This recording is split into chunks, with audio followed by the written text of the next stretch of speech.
Nakarating na po sa bansa ang 31 OFW na nagmula sa Israel at iba pang mga bansang apektado ng sigalot sa pagitan ng Israel at Iraq.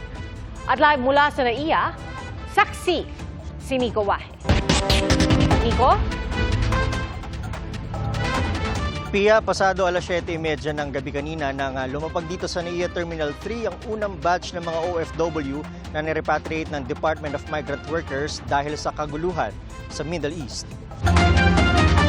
31 lahat ang OFWs na dumating, 26 ang galing sa Israel, 3 ang mula sa Jordan, 1 sa Palestine at 1 rin mula sa Qatar. Sa mga nanggaling sa Israel, 19 ang caregiver, habang 7 naman ang mga hotel worker. Sa Doha, Qatar, nagmula ang eroplano ng OFWs na sinundo ni DMW Secretary Hans Kakdak. Lunes pa dapat ng gabi ang flight pabalik ng Manila, pero dahil sa pansamantalang pagsasara ng airspace ng Qatar ay hindi sila kaagad nakalipad. Kanina lang madaling araw sila nakalipad matapos muling buksan ng airspace ng Qatar. Pagdating, binigyan sila ng financial assistance ng DMW at OWA na nagkakahalaga ng 150,000 pesos. 10,000 piso naman ang initial cash aid ng DSWD. Ang gobyerno rin ang sasagot sa tutuluyan nila habang nasa Metro Manila at maging ng transportasyon pauwi sa kani-kanilang lugar. Sasailalim din sila sa psychosocial counseling. Sasagutin naman ng DOH ang kakailanganin nilang medical assistance, gaya ng isang buntis na kasama sa repatriation at isang cancer patient. Ang TESDA magpo-provide rin ng training for livelihood sa mga umuwing OFW. Kabilang sa mga nagpa-repatriate si Armando Naz na isang hotel worker sa Israel. Mahigit 2 taon na raw siya sa Israel at ito na ang pinakamalalang pag-ataking naranasan niya kaya nagdesisyon ng umuwi. Sa huling pag-atake naman ng Iran kanina sa Israel, isang Pilipina ang natrap sa bunker sa bahay ng kanyang amo. Pero agad naman daw itong na-rescue at hindi naman nasugatan.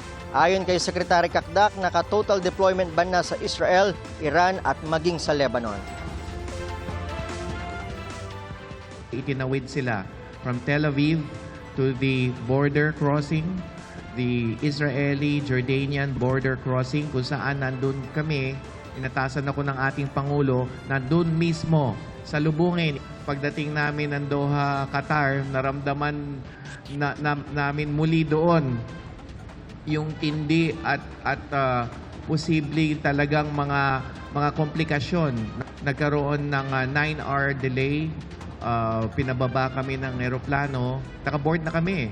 And then biglang inanunsyo sa PA system that the Qatari airspace had been closed.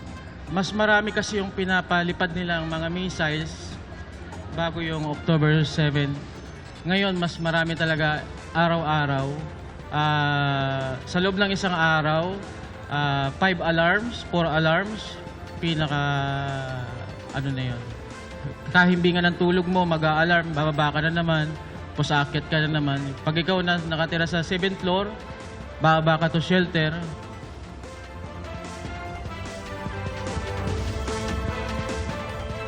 Pia, nasa 300 na raw ng mga OFW ang nag-request ng repatriation sa DMW. Ang susunod na batch ay posibleng dumating sa June 26 o 27. Nasa 50 OFW ang next batch. At live mula rito sa NAIA para sa GMA Integrated News, ako si Nico Wahe, ang inyong saksi. Mga kapuso, maging una sa saksi. Mag-subscribe sa GMA Integrated News sa YouTube para sa iba't ibang balita.